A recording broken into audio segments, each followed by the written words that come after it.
പോയിരുന്ന ആൾക്കാരുടെ ടോർച്ചറെങ്കിലും അസഭ്യം പറയുന്ന അവസ്ഥയിലൂടെയൊക്കെ പോയിരുന്ന വെച്ചാൽ ഞാൻ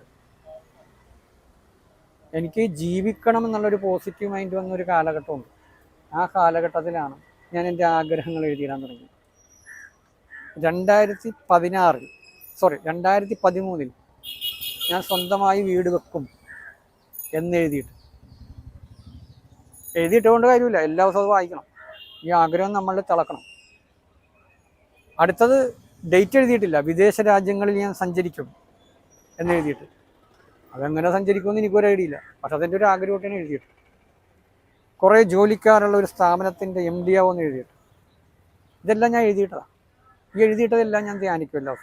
പിന്നെ നമ്മൾ അതിലേക്ക് ഫാസ്റ്റായിട്ട് എത്താനുള്ള ടെക്നിക്സും മൈൻഡ് സെറ്റും ആക്കണ ഇതൊക്കെ ഉണ്ട്. അത് ഓൾറെഡി ഞാൻ ചെയ്യുന്ന പേഴ്സണൽ ട്രെയിനിങ് ആണ്. ആ ട്രെയിനിങ്ങിൽ പറഞ്ഞിട്ട് കാര്യമുള്ളൂ. കാരണം അത് നമുക്ക് കോമൺ ആയിട്ട് പറയാൻ പറ്റിയ കാര്യം